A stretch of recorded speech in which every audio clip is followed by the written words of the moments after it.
Entre las antiguas páginas de la Biblia se esconden secretos ocultos y misterios que despiertan la curiosidad y el temor. Los ángeles, seres celestiales de poder y sabiduría, desempeñan un papel intrigante en las escrituras sagradas. Sin embargo, existe un grupo de ángeles que permanecen envueltos en un velo de misterio y enigma, los Ophanini, los ángeles más misteriosos en la Biblia. En el Antiguo Testamento, los ángeles son mencionados 108 veces. El libro de Génesis relata instancias de ángeles interviniendo en las vidas de Abraham y Jacob.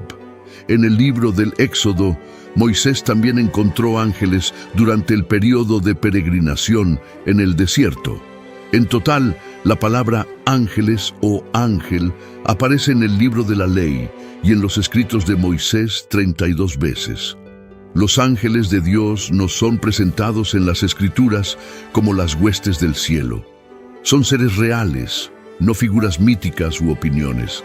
Son personalidades espirituales que tienen un impacto físico en el mundo. Al igual que el mundo demoníaco, el mundo angelical también está oculto. Quizás no podamos tocarlos, pero los ángeles tocan a las personas. No podemos lidiar con ellos, pero pueden destruir reyes. Esto nos lleva a los ángeles más misteriosos en la Biblia, los Ophanini. ¿Qué son los Ophanini? El término Ophanini en el antiguo hebreo se refiere a ruedas. El singular es Ophan.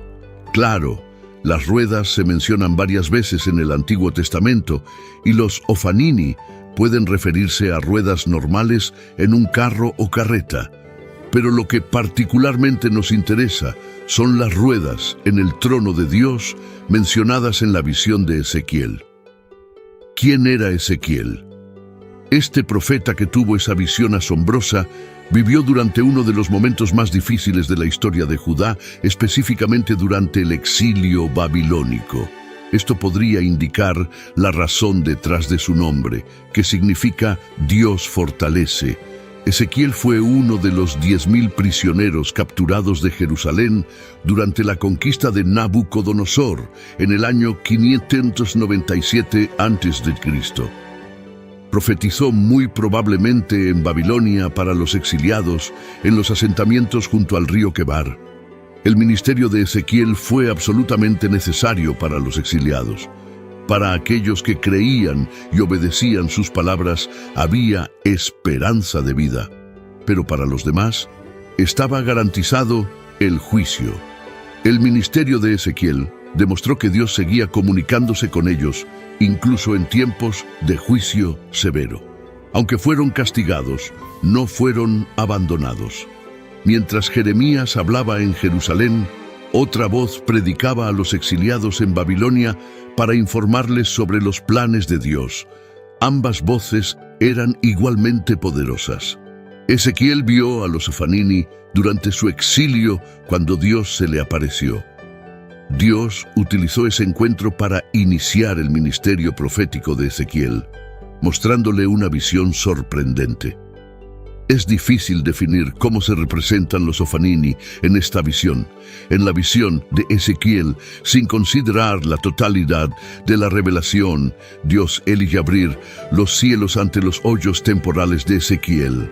La descripción de la visión inaugural de Ezequiel es uno de los pasajes más difíciles de traducir en todo el Antiguo Testamento. Ezequiel primero relata dónde estaba cuando tuvo la visión. En el versículo 1 al 4, sucedió en el 10º año, en el 5º día del 4º mes. Estando él en medio de los cautivos junto al río Quebar, se abrieron los cielos y tuvo visiones de Dios en el 5º día del mes, en el 5º año del cautiverio del rey Joaquín. La palabra del Señor vino expresamente a Ezequiel, hijo de Buzi, el sacerdote, en la tierra de los caldeos, junto al río Quebar. Y allí vino sobre mí la mano del Señor. Ezequiel observó que un viento tempestuoso venía del norte, una gran nube con fuego revoloteaba y un resplandor la rodeaba.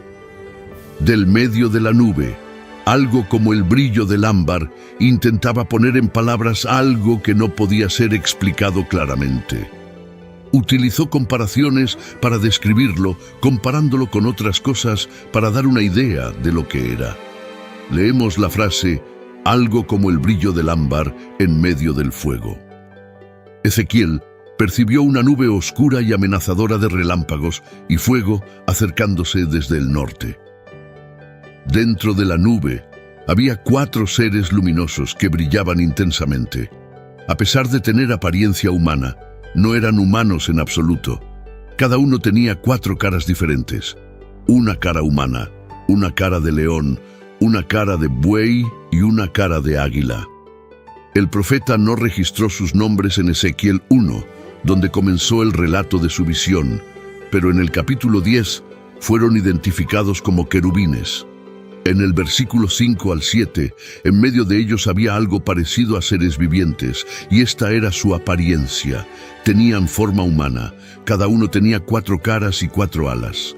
Sus piernas eran rectas y sus pies parecían cascos de becerro, resplandecientes como bronce pulido. Ezequiel vio y describió estas criaturas con términos familiares antes de presenciar a los Ofanini. Identificó a estas criaturas como querubines, un grupo de seres celestiales creados por Dios. Son los primeros en la jerarquía angelical, en aparecer en la Biblia, inmediatamente después de la caída de Adán y Eva de la gracia. No sabemos cómo reaccionó Adán al presenciar por primera vez a estos gloriosos querubines en la historia humana. Tal vez asombro, miedo y maravilla vengan a la mente. En Éxodo 25, Moisés recibió instrucciones específicas y detalladas sobre cómo hacer varios artículos de mobiliario que se usarían en el tabernáculo. El arca del pacto y el propiciatorio, donde Dios prometía encontrarse y comunicarse con Moisés, fueron los primeros en ser detallados. ¡Qué visión impresionante debe haber sido! Los querubines asociados a la misma presencia de Dios. Y aquí, Ezequiel ve a los querubines en la presencia de Dios. Constantemente glorifican a Dios. Aunque los artistas han pintado a los querubines, el plural de querubín, como pequeñas criaturas angélicas y regordetas, la Biblia los describe como asistentes del trono de Dios y ejecutores de su voluntad. En Ezequiel 1, versículos 8 y 10, debajo de sus alas, en las 4 caras, cada uno tenía manos de hombre, y las 4 tenían alas. Y el aspecto de sus caras era el siguiente: las 4 alas estaban juntas, y sus caras no se volvían cuando caminaban, pero cada uno de ellos avanzaba con la apariencia de sus rostros, uno humano, posiblemente representando inteligencia, uno de león, representando fuerza, uno de buey, representando servicio, y uno de águila, representando elevación. Estas criaturas tenían alas y estaban listas para ir a donde el Espíritu las llevase. El Señor quería que Ezequiel comprendiera que Él está en todas partes. Aunque Ezequiel se encontrara en una tierra de cautiverio, no estaba solo. Dios estaba con él. Como creyentes en Dios, podemos encontrar consuelo en el hecho de que Él siempre está con nosotros, sin importar dónde estemos o qué desafíos enfrentemos. La idea de que Dios está presente en todas partes nos brinda paz mental, sabiendo que siempre está con nosotros. En Ezequiel 1, 11 y 14 se describen sus rostros y alas. Cada uno tenía 2 alas que tocaban las de otro ser y 2 cubrían su cuerpo. Estos seres avanzaban en línea recta, sin necesidad de voltearse, mientras estaban en medio de los seres vivientes. Había algo que parecía brasas de fuego ardente, como antorchas, moviéndose entre ellos. El fuego era brillante y relampagueaba, y los seres vivientes corrían de un lado a otro como relámpagos. Después de ver a los querubines, Ezequiel también vio las ruedas, similares a las ruedas de un carro. La mejor manera de imaginar lo que Ezequiel vio es pensar en un giroscopio. Estaba describiendo algo que podía moverse en cualquier dirección sin necesidad de girar. Es importante tener en cuenta que Ezequiel estaba tratando de describir algo indescriptible. En el versículo 15 y 21, mientras observaba a los seres vivientes, vio una rueda en tierra junto a cada uno de los 4 seres. La apariencia y el trabajo de estas ruedas eran como el brillo del crisólito. Todas tenían la misma forma y parecía como si una rueda estuviera dentro de la otra. Cuando se movían lo hacían en cualquiera de las 4 direcciones sin necesidad de girar. Sus bordes eran altos e impresionantes y estaban llenos de ojos alrededor. Cada vez que los seres vivientes se movían, las ruedas se movían con ellos, y cada vez que se levantaban del suelo, las ruedas también se levantaban. A donde quiera que el espíritu estuviera a punto de ir, iban en esa dirección, y las ruedas se levantaban en consecuencia, ya que el espíritu de los seres vivientes estaba en las ruedas. Ezequiel continuó describiendo la interacción constante entre las ruedas y los querubines. Donde quiera que los querubines fueran, las ruedas los seguían. Ezequiel afirmó que el Espíritu de Dios se manifestaba en todo esto que estaba ocurriendo. También estaba observando la omnisciencia de Dios. Los múltiples ojos que vio representaban el conocimiento completo de Dios. Él ve y sabe todo. Este poderoso libro comienza con una visión. Ezequiel recibe una revelación de Dios sobre 4 figuras angelicales en esta visión. Dios llama al profeta para ser su portavoz y vigilante de los hebreos exiliados. Esta visión es la primera de 4 en el libro. Ezequiel describe esta primera visión en detalles vívidos. Como todos los líderes eficaces, él hablaba claramente. Un pastor alguna vez dijo que si estás confundido en el púlpito, Ezequiel proporcionó visiones a través de analogías y luego aplicó esas visiones. Comunicó una imagen y luego compartió su perspectiva. Las visiones divinas siempre ayudan a un líder y a las personas a moverse en la dirección correcta. Una visión divina también parece incluir estos componentes. El espíritu de los seres vivientes estaba en las ruedas, de modo que los seres se movían en la dirección en que las ruedas se movían. Fue realmente una visión impresionante, con las grandes ruedas, las criaturas vivientes, el fuego ardiente y los ojos en los bordes de las ruedas. Esta imagen marcante representa la providencia de Dios, siempre en acción, proyectando con complejidad, nunca errando y nunca retrasándose. Lo que Ezequiel describe en este pasaje es difícil de visualizar en su totalidad. Presumiblemente es la imagen de un magnífico trono de Dios, una escena de movimiento y actividad continua, no solo por parte de las criaturas vivientes, sino también por parte del propio trono de Dios. La sensación es que las ruedas y su funcionamiento podían moverse en cualquier dirección, pero no había caos ni desorden en sus movimientos. Un comentarista bíblico popular afirmó que, como una esfera, podían moverse en cualquier dirección sin necesidad de un mecanismo de dirección. En Ezequiel 1:22 al 28, sobre las cabezas de las criaturas vivientes había algo parecido a un firmamento, con un brillo increíble como el del cristal extendido sobre ellas. Las alas estaban desplegadas una hacia la otra, y cada una tenía también 2 alas, produciendo un sonido como el de muchas aguas cuando se movían, semejante a la voz del Todopoderoso, el sonido de una multitud, como el ruido de un campamento militar. Cada vez que se detenían, vallaban las alas, y una voz provenía de encima del firmamento que estaba sobre sus cabezas. Cuando se detenían y vallaban las alas, se veía algo similar a un trono sobre el firmamento, con apariencia de lapislázuli. Sobre lo que parecía un trono en lo alto, había una figura semejante a un hombre. Desde la cintura para arriba, tenía algo como metal brillante, como fuego alrededor de él, y desde la cintura para abajo, algo como fuego, con un resplandor alrededor de él, semejante al arco iris que aparece en las nubes en un día lluvioso. Esta era la apariencia de la semejanza de la gloria del Señor. Cuando vi esto caí rostro en tierra y escuché una voz que hablaba. Finalmente, Ezequiel vio la cámara en el cielo e intentó describir las visiones y los sonidos de la criatura.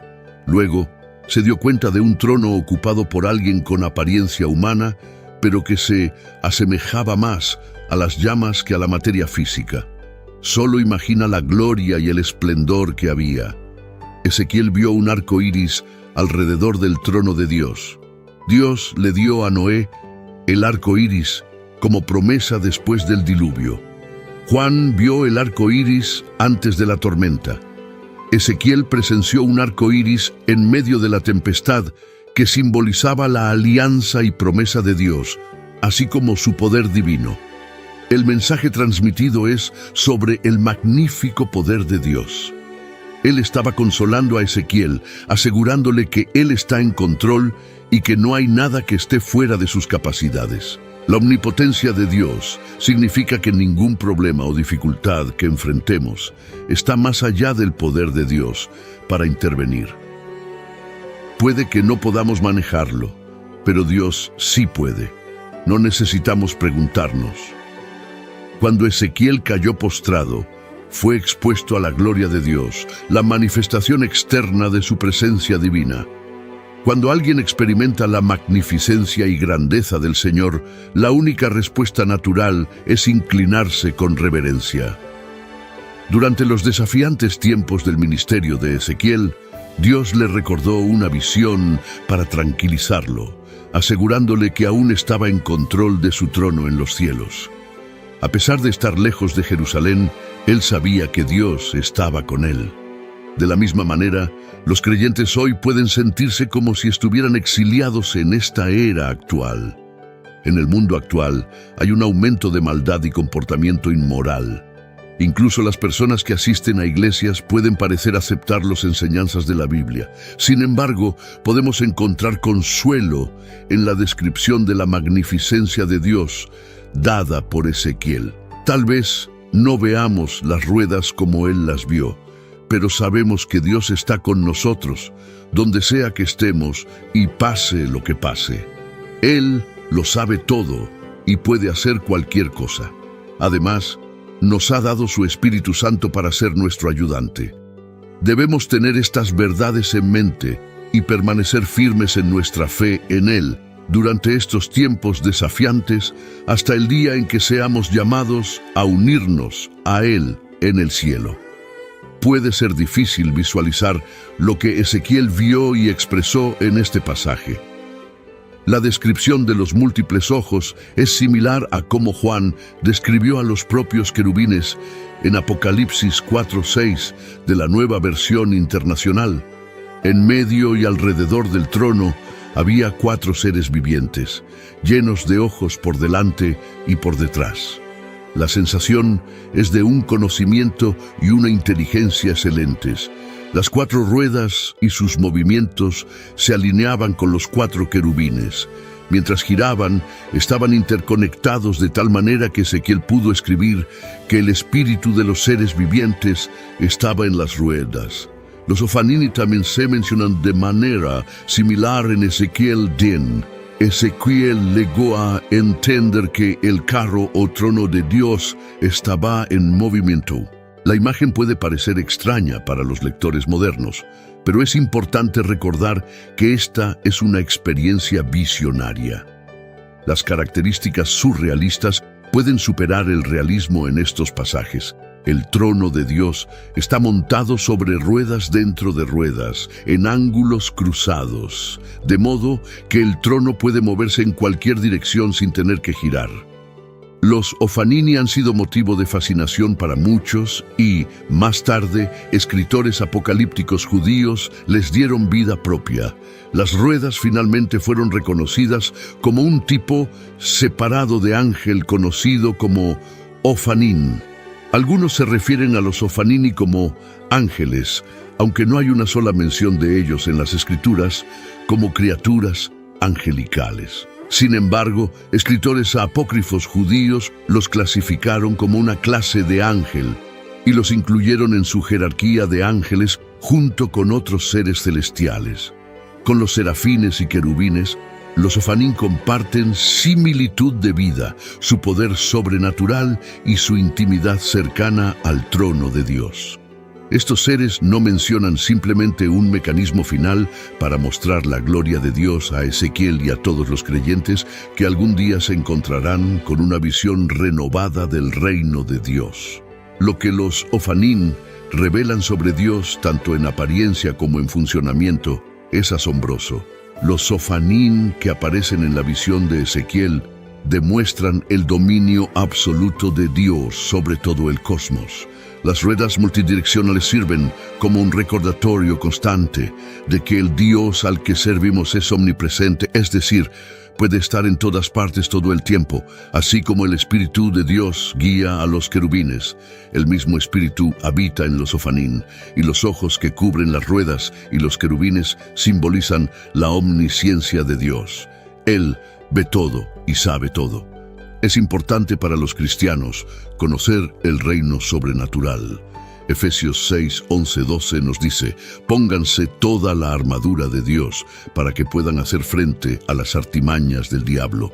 Porque nuestra lucha no es contra seres humanos, sino contra poderes y autoridades, contra los dominadores de este mundo de tinieblas, contra las fuerzas espirituales del mal en las regiones celestiales.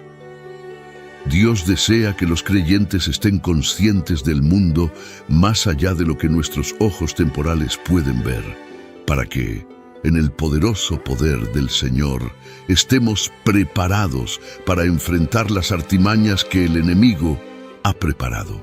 En la sociedad actual, el extremismo está presente. Por un lado, hay creyentes que minimizan las partes sobrenaturales de su fe, insistiendo en mantener una visión naturalista caracterizada por una dependencia exclusiva en las verdades doctrinales para la vida cotidiana. Por otro lado, hay personas tan obsesionadas con el mundo espiritual debido a su fascinación que son de poca ayuda en la tierra. Primero, asegurémonos de que nuestros ojos estén abiertos a la realidad de la situación. Cuando un siervo estaba aterrorizado por el enemigo a su alrededor, el profeta dijo al joven: no tengas miedo. Turno Reyes 6:16. El mundo en el que vivimos no puede considerarse nuestro hogar. Hay un mundo que no podemos ver, pero está lleno de conflictos por nuestras almas. Cuando decidimos investigar la Biblia y buscar la perspectiva de Dios sobre lo sobrenatural, nos acercamos al establecimiento del reino de Dios. Ezequiel tuvo claramente una visión, y Dios consistentemente le proporcionó visiones inusuales que lo llevaron a hablar de manera inusual, desde manos y rollos descendiendo del cielo hasta 4 abominaciones cometidas en el templo: vides, águilas, leones, huesos secos y fuego. Ezequiel tenía imágenes extrañas pero memorables. Estas imágenes a menudo venían con interpretación divina e instrucciones sobre cómo debía comunicar la palabra de Dios al pueblo. Ezequiel siguió de cerca el axioma del liderazgo sobre visión: ver claramente, mostrar de manera creativa y decir constantemente. A pesar de la respuesta del pueblo, Ezequiel permaneció firme en sus convicciones y valores fundamentales.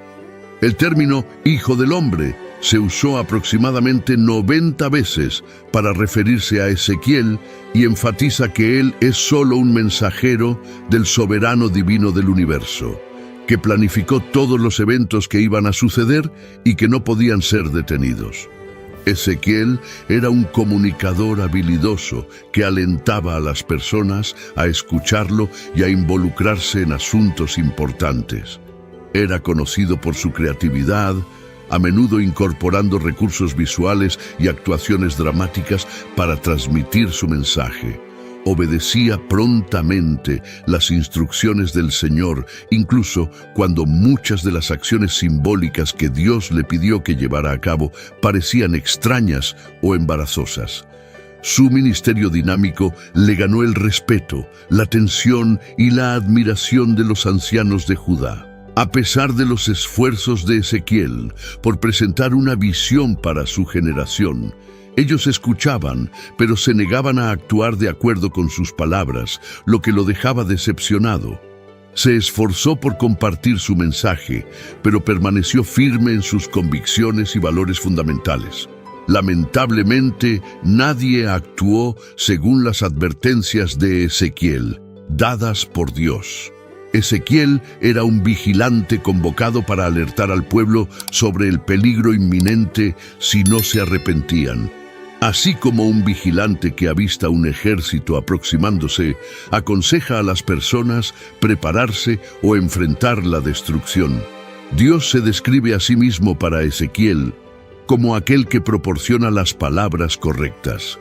Es el director de este gran drama que Ezequiel representa. Él es el autor del guión que Ezequiel debe leer al pueblo y es el autor que cierra el telón cuando la obra termina, un final en forma del ejército babilónico invasor, cuando ya es demasiado tarde para que las personas descubran que la obra no es simplemente una representación. El propósito de los ángeles, en primer lugar, es cumplir la palabra de Dios. Los ángeles son los anfitriones en la actuación de Dios. Siguen la palabra de Dios para asegurar su cumplimiento. En la Biblia, la frase «El Señor de los ejércitos lo cumplirá» se usa frecuentemente cada vez que se da una profecía notable que no puede ser explicada humanamente. Los ángeles de Dios tienen licencia para llevar a cabo todo lo que sale de la boca de Dios. Son las tropas de ataque que enfrentan a los oponentes. Siempre obtienen respuestas y son victoriosos después de cada acción. Además, complacen a Dios. Salmo 103, 20-21. Bendigan al Señor ustedes, sus ángeles poderosos, que cumplen sus órdenes y obedecen su palabra. Bendigan al Señor todos sus ejércitos celestiales, ustedes, sus siervos, que hacen lo que le agrada. Los ángeles están comprometidos a obedecer los mandamientos de Dios, por lo que pueden ser enviados a realizar todo lo que Dios ha ordenado. La palabra dice, díganle a los justos que les irá bien, que disfrutarán de las recompensas de sus buenas acciones. Isaías 3:10. Además de los ofanín, los ángeles tienen diferentes jerarquías. En un sentido general, el grupo más grande de ángeles se llama ángeles regulares. La mayoría de las veces que se mencionan los ángeles en la Biblia se refiere a estos ángeles no identificados. Hablar de ángeles comunes puede parecer una contradicción en términos. Después de todo, ¿cómo podrían estos seres extraordinarios considerarse algo común? Sin embargo, en cierto sentido, esta designación es adecuada cuando los contrastamos con las diversas clases u órdenes de ángeles mencionadas en la Biblia: querubines, serafines y arcángeles. ¿Cuál es la relevancia de los ángeles? La siguiente pregunta es, ¿los ángeles todavía son relevantes? ¿Los necesitamos hoy como cristianos llenos del Espíritu Santo? Una mirada a las vidas distintivas de las personas en la Biblia revela que todas ellas experimentaron comunión angélica. Casi ninguna persona distinguida en las Escrituras careció de una prueba física real de comunión angélica. Dios dijo, yo, el Señor, no cambio. Por eso ustedes, descendientes de Jacob, no han sido destruidos. Malaquías 13:6. Por lo tanto, lo que Él hizo ayer, todavía lo hace hoy. El texto expone claramente la relevancia continua de los ángeles en la obra de Dios hoy en día. Los ángeles son considerados una parte esencial e indispensable del plan divino para los redimidos. La unción no reemplaza los servicios de los ángeles. Incluso Jesús, nacido del Espíritu Santo y ungido por Él, necesitaba la asistencia de los ángeles. Es asombroso pensar que Jesús creía en los ángeles y disfrutaba de su ministerio, a pesar de ser el Hijo del Altísimo. Incluso antes de su nacimiento, el anuncio de su llegada fue hecho por un ángel. Cuando surgió peligro debido a las noticias de su nacimiento, un ángel instruyó a José a llevar al bebé Jesús a Egipto para que se cumplieran las Escrituras. Sin embargo, a pesar de la importancia de los ángeles, hay limitaciones en nuestra percepción de su ministerio en nuestras vidas. La primera limitación es la ceguera espiritual. Para experimentar plenamente todo lo que está escrito en la palabra, es necesario creer antes de poder experimentarlo.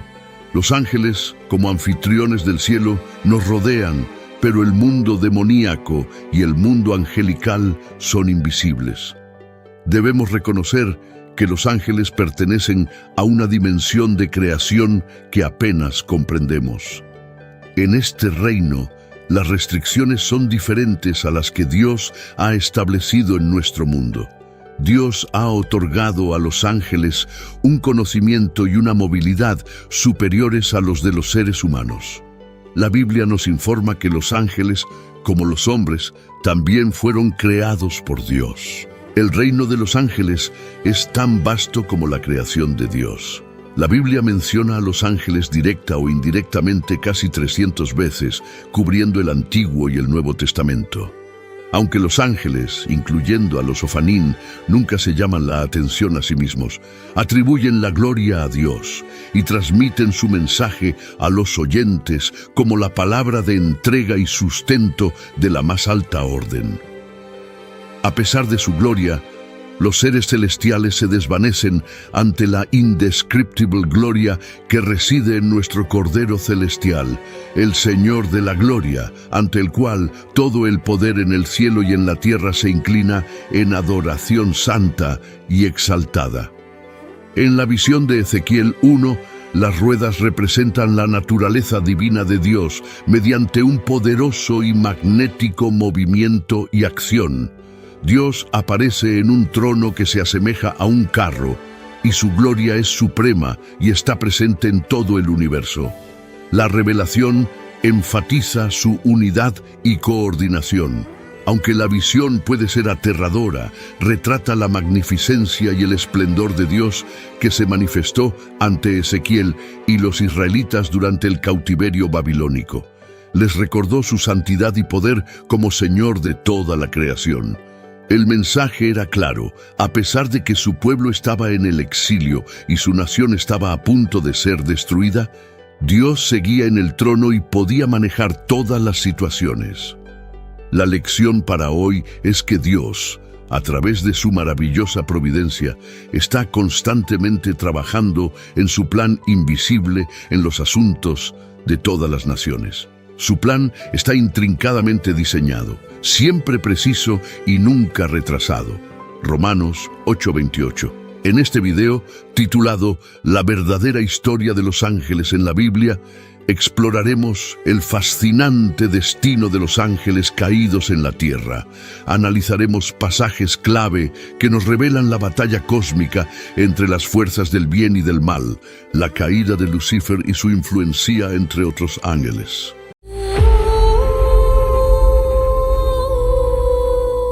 En tiempos antiguos, en las tierras áridas de Galaad, en la Transjordania, surgió Elías el Tisbita, un hombre cuya fama trascendía los escritos, ya que, aunque no hay crónica exclusivamente suya, su vida resonaba más alto que la de muchos reyes en el siglo I a.C.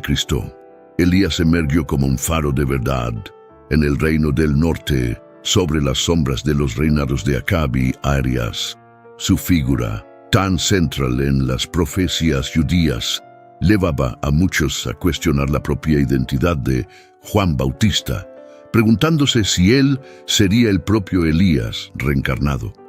La relevancia de Elías en el plan divino era indiscutible, preanunciada en Malaquías 4:5. He aquí, yo os enviaré el profeta Elías antes que venga el día grande y temible de Jehová. Esta profecía resonaba en el corazón de todos, esperando el regreso de este mensajero de Dios. Su legado no se limitó al pasado. Su presencia en el monte de la Transfiguración, junto a Moisés y al Señor Jesús, discutiendo el sacrificio redentor, marcaba la eternidad de su misión. La misteriosa origen de Elías solo reforzaba su figura enigmática. Aunque la Biblia afirma que provino de Galaad, Poco se sabe sobre su familia o sus raíces, lo que aumentaba la curiosidad sobre este profeta. Elías no era solo un hombre de palabras, su resistencia física era notable. La Biblia relata en 1 Reyes 17:1 sus palabras desafiantes a Acab, anunciando una gran sequía por su palabra. Su acto de correr delante de la carroza de Acab desde el Monte Carmelo hasta Jezreel evidencia su vigorosa condición física. Su jornada estuvo marcada por actos poderosos e intervenciones divinas. Después de enfrentarse a Acab, Dios lo guió al arroyo de Kerit, donde fue milagrosamente sustentado por cuervos. Con el arroyo seco, la orden divina lo llevó a Sarepta en Sidón, donde una viuda lo acogió, según lo profetizado en Lucas 4:26. Allí, Elías demostró el poder de Dios, proporcionando milagrosamente alimento continuo. Lucas 17:8-10. Encontramos una parábola que refleja la humildad y el deber del siervo, resonando la jornada de Elías, quien, a pesar de ser un gran profeta, siempre se mantuvo como un siervo fiel a Dios. La historia de Elías nos lleva por un camino lleno de fe y milagros, desde los valles de Galaad hasta los confines de Samaria y Galilea, trayendo lecciones eternas de obediencia y confianza en el Señor. En una aldea, mientras Elías continuaba su jornada, ocurrió un encuentro sorprendente con 10 hombres leprosos excluidos y desesperados que clamaron por misericordia a Jesús, implorando por curación. Jesús, al verlos, les instruyó presentarse a los sacerdotes, un acto de fe que resultó en su purificación. Entre los sanados, un samaritano, reconociendo el milagro, regresó glorificando a Dios y agradeciendo a Jesús, evidenciando la universalidad de la gracia divina. Al llegar a Sarepta, Elías encontró a una viuda enfrentando la escasez. Sus últimos recursos de harina y aceite estaban casi agotados. Elías, sin embargo, llevó un mensaje de esperanza, pidiéndole primero un pan y prometiendo que los suministros durarían hasta el regreso de las lluvias. Esta promesa probó la fe de la viuda, colocándola ante una elección entre el miedo y la confianza en Dios. El hijo de la viuda, sin embargo, enfermó gravemente y en medio de la aflicción, Elías, movido por la compasión y la confianza en el poder de Dios, actuó. Intercedió por el niño llevándolo a su habitación. Elías clamó a Dios extendiéndose sobre el niño en un acto de súplica intensa. El milagro ocurrió. La vida regresó al niño y la madre, testificando el poder de Dios a través de Elías. Reconoció en él a un verdadero hombre de Dios, cuyas palabras reflejaban la verdad divina. Este acto reafirmó la misión de Elías y demostró la misericordia de Dios incluso en las circunstancias más dolorosas. La fe de la viuda fue restaurada y el milagro sirvió como testimonio de la presencia y poder de Dios. En el Monte Carmelo, Elías enfrentaría otro desafío. La tierra estaba asolada por la sequía y Dios instruyó a Elías a presentarse ante Acab, prometiendo enviar lluvia sobre la tierra. Este momento preparaba el escenario para uno de los enfrentamientos más dramáticos entre la verdadera fe y la idolatría. Al mismo tiempo, Acab enfrentaba una gran hambruna en Samaria. Obadías, un devoto seguidor del Señor, desempeñaba un papel crucial protegiendo a los profetas de Dios del asesinato ordenado por Jezabel. Elías, sabiendo de los riesgos, se dirigió valientemente para cumplir la orden divina. La narrativa de Elías nos lleva por un camino lleno de fe y desafíos. Cada episodio, desde la provisión milagrosa en la casa de la viuda hasta el inminente enfrentamiento en el Monte Carmelo, revela un patrón de dependencia y confianza en Dios, marcando a Elías como uno de los grandes profetas de Israel, cuya vida fue un testimonio del poder y la fidelidad de Dios. Mientras la tierra sufría bajo la severa sequía, Acab y Obadías, en un intento desesperado de salvar lo que quedaba de sus rebaños, dividieron las tierras en busca de pasto. Cada uno esperaba encontrar algo de hierba en el curso de su búsqueda.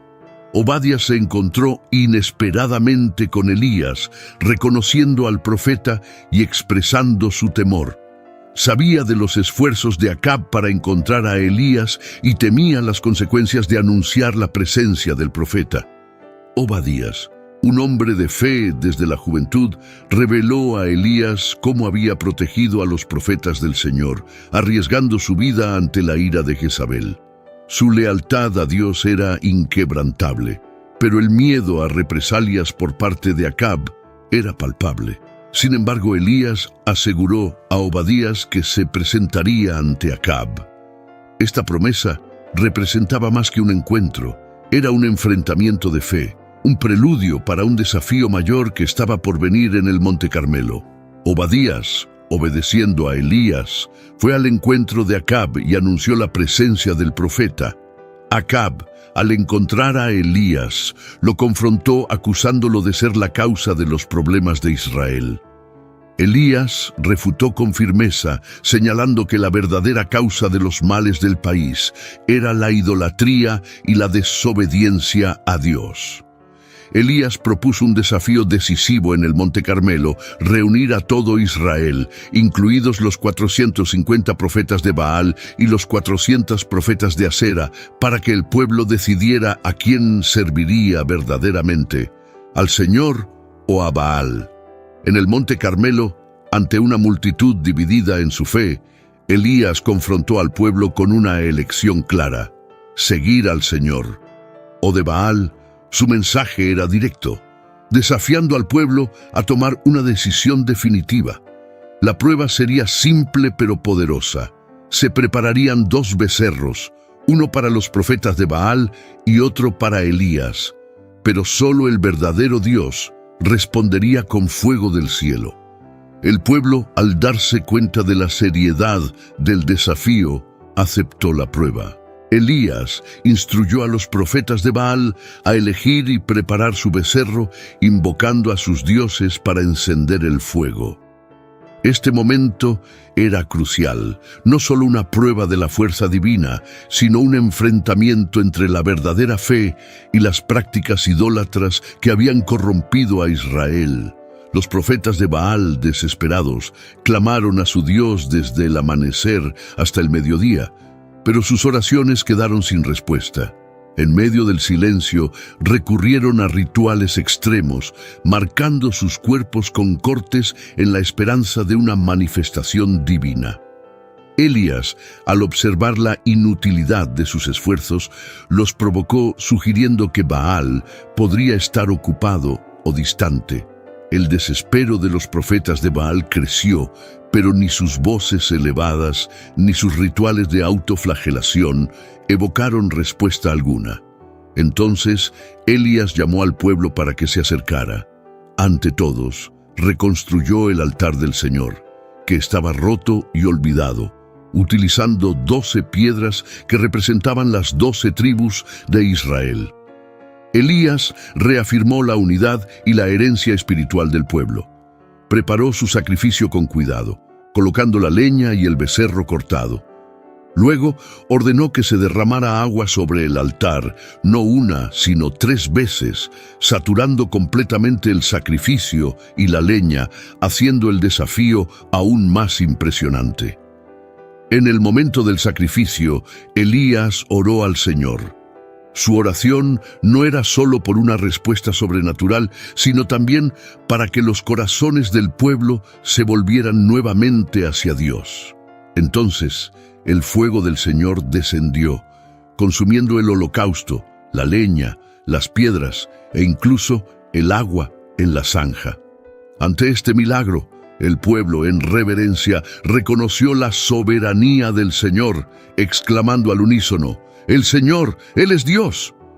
En un acto de justicia divina, Elías ordenó que los profetas de Baal fueran llevados al arroyo Quizón, donde fueron ejecutados. Este acto simbolizaba la erradicación de la idolatría y la restauración del compromiso de Israel con el Señor. Después del triunfo en el Monte Carmelo, Elías anunció a Acab la llegada de la lluvia. Mientras Acab se retiraba, Elías subió a la cumbre del Carmelo. Humildemente se postró en oración, esperando la señal de la lluvia prometida. Después de 7 intentos de su siervo de avistar alguna señal en el cielo, finalmente apareció una pequeña nube.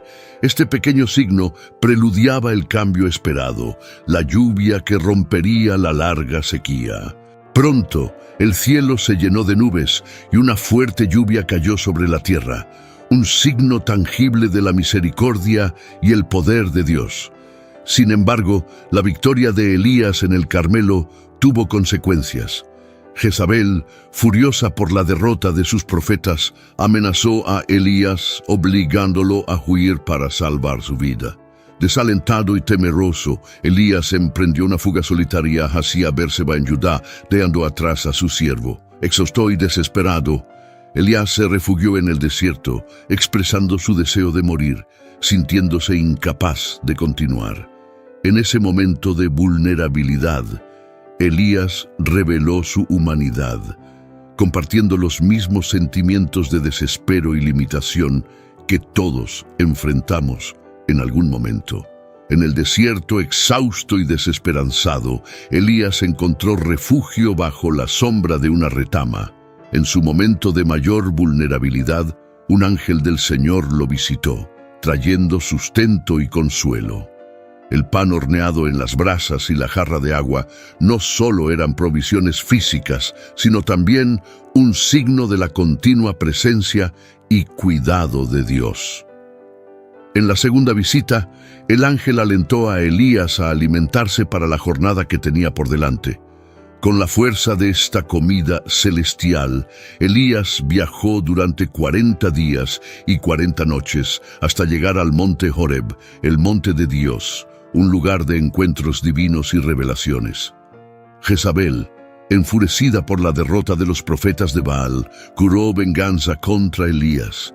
Mientras tanto, el profeta, cargando el peso de la misión y la persecución, encontró refugio en una cueva en el monte Horeb. Este refugio se convirtió en el escenario de una profunda experiencia espiritual y autoconocimiento. En la cueva, Dios cuestionó a Elías sobre su presencia allí. Elías expresó su celo por el Señor, pero también su sentimiento de aislamiento y desespero. Esta honestidad frente a Dios reflejaba la profundidad de su fe y la gravedad de la situación en Israel.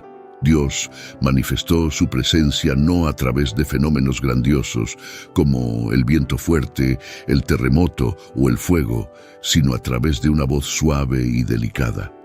Esta manifestación suave pero poderosa fue un recordatorio de que Dios no se encuentra solo en los actos espectaculares, sino también en los momentos tranquilos y sutiles. Al escuchar esa voz suave, Elías cubrió su rostro con el manto en reverencia y salió de la cueva. La voz de Dios lo cuestionó nuevamente y Elías repitió su declaración de celo.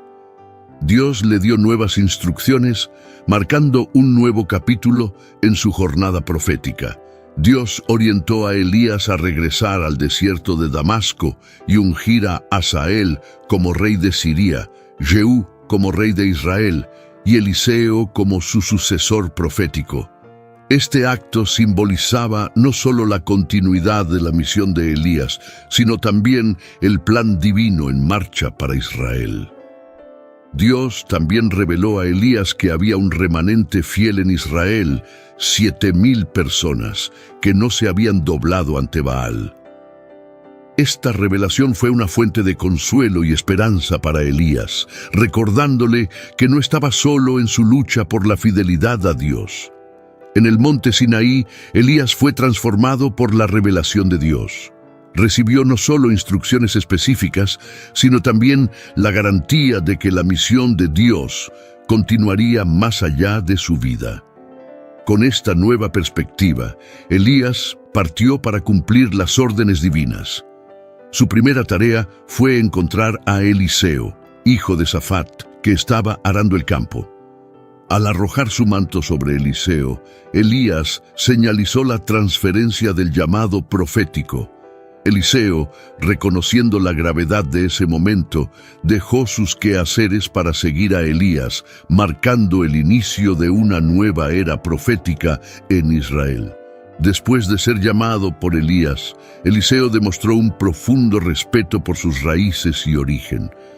Pidió permiso para despedirse de sus padres, un gesto que simbolizaba tanto la gratitud como la transición hacia su nueva vida como profeta. Elías, comprendiendo la profundidad de ese momento, lo permitió. Que Eliseo siguiera su corazón. Realizó un gesto simbólico de despedida al sacrificar los bueyes con los que araba y compartir la carne con la gente, marcando así el fin de su antigua vida y el inicio de su jornada como siervo de Dios. La visita de Elías a Eliseo no fue solo un encuentro casual, sino un momento de transformación. Al aceptar el manto de Elías, Eliseo se comprometió a seguir un camino de dedicación y servicio al Señor, una decisión que daría forma al resto de su vida. Mientras tanto, Eliseo viajó a Damasco, donde Ben-Hadad, el rey de Siria, estaba gravemente enfermo. El rey, ansioso por conocer el desenlace de su enfermedad, envió a Hazael con regalos para Eliseo, buscando una palabra del Señor. Este encuentro entre Eliseo y Hazael estaba lleno de significado profundo y consecuencias futuras para Siria e Israel. Al encontrarse con Hazael, Eliseo transmitió un mensaje ambiguo. Ben-Hadad se recuperaría de la enfermedad, pero eventualmente moriría. Este enigma revelaba no solo el futuro del rey, sino también la complejidad de los designios de Dios y el papel que Hazael desempeñaría en ellos. Al ver el futuro a través de Hazael, Eliseo lloró, anticipando el sufrimiento que Hazael infligiría al pueblo de Israel. Esta visión conmovió profundamente a Eliseo. Confundido por la reacción de Eliseo, Hazael no comprendió completamente el impacto de sus futuras acciones. Al escuchar la profecía de Eliseo sobre su ascenso al trono, Hazael cuestionó su capacidad para cometer tales atrocidades. Sin embargo, la respuesta de Eliseo fue clara. Era lo que Dios había revelado. Así, Hazael regresó a Ben-Hadad, cuya muerte pronto se cumplió, confirmando la palabra profética. El relato luego se dirige a la historia de Nabot y su viña. Acab, deseando la viña de Nabot para convertirla en un jardín, le ofreció un intercambio o pago. Fiel a la herencia de sus padres y la ley de Dios, Nabot rechazó la oferta del rey, una decisión que marcaría trágicamente su destino. La reacción frustrada e irritada de Acab ante este rechazo reveló no solo su carácter, sino también la corrupción que impregnaba su reinado. Jezabel, observando la angustia de Acab, decidió intervenir, desencadenando una serie de eventos que llevarían a uno de los episodios más oscuros de la historia de Israel. Al ver a Acab abatido y desanimado por el rechazo de Nabot, Jezabel intervino con determinación. Cuestionó la autoridad de Acab como rey, enseñándole que debía tener el poder para tomar lo que quisiera, con astucia y disposición para el mal. Jezabel ideó una estrategia para obtener la viña sin considerar la justicia ni la moralidad. Actuó de manera siniestra al escribir cartas en nombre de Acab y sellarlas con el sello real. Envió estas cartas a los líderes de la ciudad de Nabot, instruyéndolos a organizar un juicio falso acusando a Nabot de blasfemia, un crimen castigado con la muerte. El plan de Jezabel se ejecutó meticulosamente. Nabot fue honrado y luego humillado públicamente, acusado falsamente de blasfemar contra Dios y el rey. Esta maquinación cruel llevó a su muerte por lapidación. La trama de Jezabel tuvo éxito y Nabot fue condenado e injustamente ejecutado. Su destino fue el resultado de una manipulación corrupta y la codicia desenfrenada del poder real. La muerte de Nabot representó una grave injusticia y un punto bajo en la historia de Israel durante el reinado de Acab. Después de la ejecución, la historia continúa. Jezabel informó rápidamente a Acab que la viña ahora estaba disponible para él con Nabote muerto.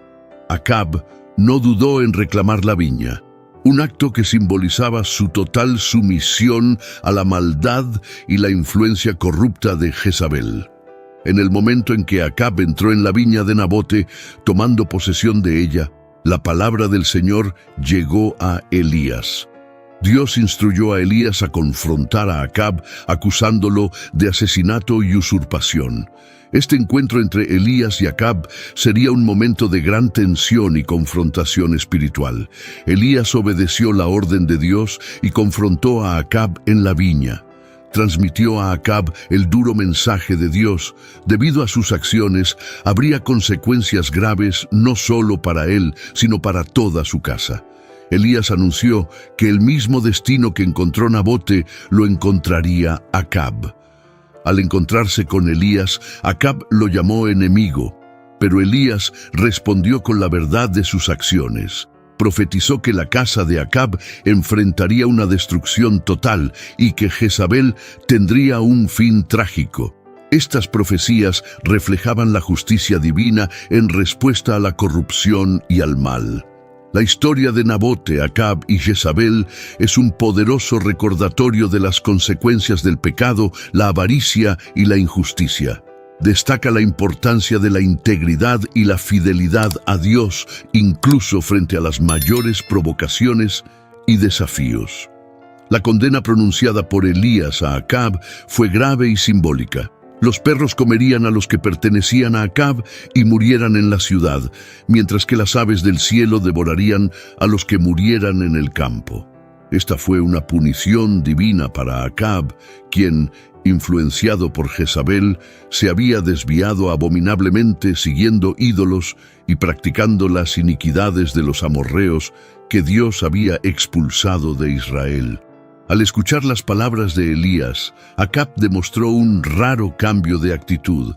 Rasgó sus ropas y se vistió de saco, un símbolo de luto y arrepentimiento. Este cambio de comportamiento mostraba que incluso en los momentos más oscuros había espacio para el arrepentimiento. A pesar de esto, Acab persistió y envió otro capitán con 50 hombres para enfrentar el mismo destino. Estos eventos resaltan el poder de Dios y la autoridad de sus profetas, incluso ante la oposición de los reyes. Ante la insistencia del rey Acab, un tercer capitán con 50 hombres fue enviado para arrestar a Elías. Sin embargo, a diferencia de los anteriores, este capitán, consciente del poder divino que Elías poseía, se acercó con humildad y respetó. Se arrodilló ante el profeta, implorando por la vida de él y de sus hombres, reconociendo el poder de Dios manifestado a través de Elías. El ángel del Señor, al ver la postura humilde y respetuosa del capitán, instruyó a Elías a bajar con él sin miedo. Este momento demostró que la humildad y el reconocimiento del poder de Dios pueden cambiar el curso de los acontecimientos, incluso en situaciones de confrontación y tensión. La historia de la codicia de Acab por la viña de Nabote y la manipulación de Jezabel para obtenerla retrata un escenario de injusticia y corrupción. El encuentro de Acab con Elías en la viña es un poderoso recordatorio de que la justicia divina prevalece sobre las maquinaciones humanas. La respuesta de Dios al arrepentimiento de Acab fue un aplazamiento del mal que estaba destinado a caer sobre su casa. Esta situación subraya la misericordia de Dios y su disposición a responder al arrepentimiento genuino. Después de la muerte de Acab, su hijo Ocosías se convirtió en rey. Herido, buscó la orientación de Baal-zebub, el dios de Ecrón, ignorando al Dios de Israel. Elías fue instruido por un ángel a confrontar a los mensajeros del rey, cuestionando su decisión de buscar consejo en dioses paganos. Elías transmitió el mensaje de Dios a los mensajeros. Ocosías no se recuperaría de su enfermedad, sino que moriría. Esta predicción fue un juicio directo sobre la falta de fe del rey y su búsqueda de orientación fuera del Señor. Cuando los mensajeros regresaron a Ocosías con el mensaje de Elías, el rey preguntó sobre la identidad del hombre que les había hablado. Al escuchar la descripción, Ocosías reconoció que era Elías el tisbita. En un intento de confrontar a Elías, Ocosías envió a un capitán con 50 hombres, pero Elías, firme en su posición como profeta de Dios, pronunció un juicio divino. Si realmente era un hombre de Dios, el fuego descendería del cielo y consumiría al capitán y a sus hombres. Elías acompañó al capitán hasta Ocosías y allí reafirmó el mensaje divino. Ocosías no se recuperaría porque había buscado consejo en dioses paganos, ignorando al Dios de Israel. Ocosías, sin un heredero, murió según la palabra del Señor pronunciada por Elías, y Jeroboam ascendió al trono. El reinado de Ocosías, marcado por la idolatría y la desobediencia a Dios, dejó un legado de advertencia. Sus acciones y el trágico desenlace de su reinado fueron registrados en los anales de la historia de Israel y Judá, sirviendo como un recordatorio sombrío de las consecuencias del alejamiento de Dios. La historia de Ocosías es un ejemplo claro de cómo las elecciones de los líderes pueden impactar no solo sus propias vidas, sino también el destino de todo un pueblo. Su muerte marcó el final de un período turbulento en Israel, abriendo paso a una nueva era bajo el reinado de Jeroboam. La narrativa de Elías y Ocosías nos recuerda una verdad profunda. Un discípulo no es mayor que su maestro, ni un siervo mayor que su señor. Las acciones de Ocosías, al buscar consejo en dioses falsos, reflejan los errores de su padre Acab, demostrando un patrón de desobediencia y rebeldía que se repitió a lo largo de su reinado. El enfrentamiento entre Elías y los mensajeros de Ocosías destaca la autoridad y el poder de los verdaderos profetas de Dios. Elías, enfrentándose a las fuerzas del rey, permaneció firme en su misión de proclamar la palabra del Señor. Su postura ante los desafíos y peligros refleja su total confianza y fe en el Señor. Sus acciones, aunque a veces severas, estaban alineadas con la justicia divina y demostraban la seriedad con la que Dios ve la idolatría y la desobediencia. En el capítulo final de la jornada terrenal de Elías, él y Eliseo viajaron juntos desde Gilgal. Sabiendo que sería llevado al cielo, Elías instruyó a Eliseo a quedarse en Gilgal, pero Eliseo, dedicado y leal, se negó a dejar a su maestro. Él sabía que Elías sería llevado por Dios, y su devoción lo llevó a acompañar a Elías en cada etapa de su jornada final. En Betel, los hijos de los profetas, conscientes del destino inminente de Elías, se acercaron a Eliseo cuestionando su decisión de seguir a Elías. Eliseo, consciente de lo que estaba por suceder, les pidió silencio, demostrando su respeto y serenidad ante el momento sagrado que se aproximaba. La jornada continuó hacia Jericó, donde nuevamente los hijos de los profetas se acercaron a Eliseo con la misma pregunta. Con la misma firmeza, Eliseo reiteró su intención de quedarse al lado de Elías hasta el final. Cuando llegaron al Jordán, Elías realizó un milagro al golpear las aguas con su manto, dividiendo el río y permitiendo que ambos cruzaran en tierra seca. Este acto fue un poderoso símbolo del poder de Dios actuando a través de Elías. En la orilla opuesta del Jordán, Elías le preguntó a Eliseo qué deseaba antes de ser llevado al cielo. Eliseo, buscando continuar, el legado de su maestro llevó a Eliseo a pedir una porción doble del espíritu de Elías, reflejando su aspiración de ser un siervo fiel de Dios, al igual que Elías lo fue. Cuando Elías fue llevado al cielo en un torbellino dentro de un carro de fuego tirado por caballos de fuego, Eliseo observó la escena con admiración y pesar. La partida de Elías marcó el fin de una era y el comienzo del ministerio de Eliseo. Después de la ascensión de Elías, Eliseo rasgó sus propias ropas en dos, simbolizando el fin de su aprendizaje y el inicio de su propio ministerio como profeta principal de Israel. La travesía por el Jordán, la ascensión de Elías y la solicitud de Eliseo de una porción doble del espíritu de Elías son eventos llenos de simbolismo y significado. Representan la continuidad del trabajo de Dios a través de sus profetas y la transición del manto profético de una generación a la siguiente. Después de la ascensión de Elías, Eliseo regresó solo, llevando consigo el manto de su maestro. Al cruzar el Jordán, Eliseo demostró que el espíritu de Elías reposaba sobre él, señalando que la misión profética de Elías continuaría a través de él. En Jericó, los hijos de los profetas reconocieron la autoridad espiritual de Eliseo, acercándose a él con respeto y reverencia, confirmando que el espíritu de Elías estaba con Eliseo. A pesar del reconocimiento de Eliseo como sucesor de Elías, los hijos de los profetas buscaron a Elías, y aunque Eliseo conocía el destino de su maestro, finalmente cedió a su solicitud. Sin embargo, la búsqueda fue infructuosa, confirmando la ascensión de Elías al cielo. La profecía de Elías sobre la casa de Acab encontró su cumplimiento en el reinado de Jehú.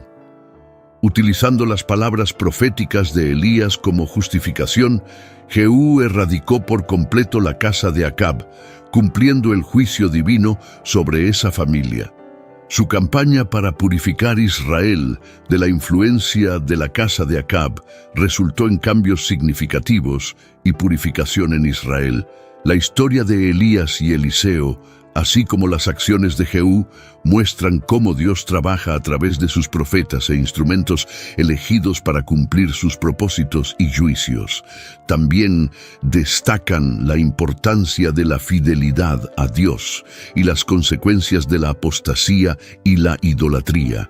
La vida y el ministerio de Elías fueron una lucha entre la verdadera adoración al Señor y la idolatría de Baal durante el reinado de Acab. La adoración a Baal, la divinidad de Tiro, especialmente promovida por Jezabel, hija del rey de Tiro y Sidón, marcó el reinado de Acab. El enfrentamiento en el Monte Carmelo fue decisivo, llevando a la nación de Israel a una elección entre el verdadero Dios y Baal. La historia destaca la impotencia de Baal y la supremacía del Dios de Israel, revelando su poder en el Monte Carmelo. La posterior huida de Elías al Monte Horeb reforzó el mensaje de la soberanía de Dios. El encuentro entre Acab y Elías resaltó que había un Dios en Israel superior a Baal-Zebub de Ecrón. Elías, como profeta, representó consistentemente el poder y la realidad del único Dios verdadero. La profecía bíblica en Malaquías 4:5, que indica que Elías regresaría antes del gran día del Señor, es interpretada en el Nuevo Testamento como teniendo un cumplimiento, tanto en el ministerio de Juan el Bautista como en un sentido futuro, como se indica en Apocalipsis 11:6. El ángel del Señor reveló a Zacarías que su hijo, Juan el Bautista, actuaría en el espíritu y poder de Elías, preparando el camino para el Señor y volviendo los corazones de los padres hacia los hijos, según Lucas 1:17. A pesar de la negación de Juan de ser Elías, Jesús se refirió a él como el Elías que estaba por venir, estableciendo un paralelo entre los ministerios de Elías y Juan el Bautista, quien preparó el camino para el Mesías. Cuando le preguntaron a Juan sobre su identidad, afirmó ser la voz del que clama en el desierto, alineándose con la profecía de Isaías. Sin embargo, los fariseos cuestionaron su autoridad para bautizar, ya que no se identificaba como el Cristo, Elías ni el profeta prometido.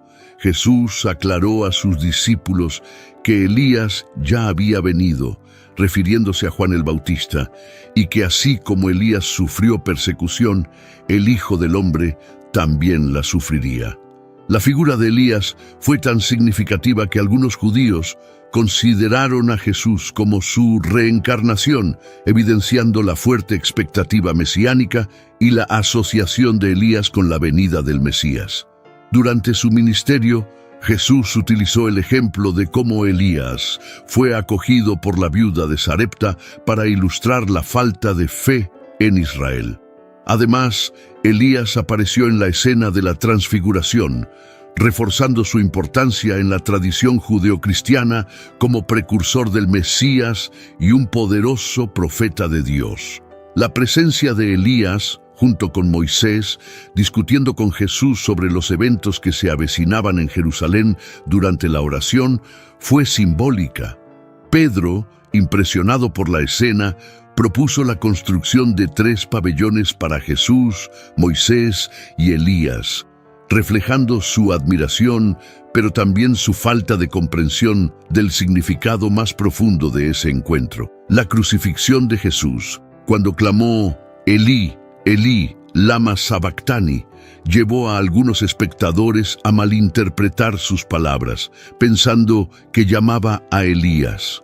Esta confusión se vincula con la tradición judaica que esperaba a Elías como un Mesías asociado. La reacción de los espectadores en la crucifixión, ofreciendo vinagre a Jesús y esperando ver si Elías vendría a salvarlo, refleja las creencias y expectativas en torno a Elías como un salvador o intercesor en momentos de desespero. En su defensa del principio de un remanente fiel en Israel, Pablo se refirió a aquellos que no se doblegaron ante Baal en los tiempos de Elías. Esta referencia destaca la importancia de permanecer fiel a Dios, incluso en tiempos de apostasía generalizada. La vida de Elías, marcada por momentos de valentía y vulnerabilidad humana, ilustra la dualidad de la experiencia humana. El poder de actuar valientemente y la tendencia al miedo y la duda.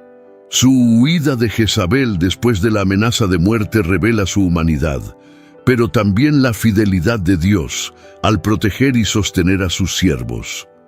La oración de Elías para que no lloviera y luego para que lloviera nuevamente demuestra el poder de la oración eficaz.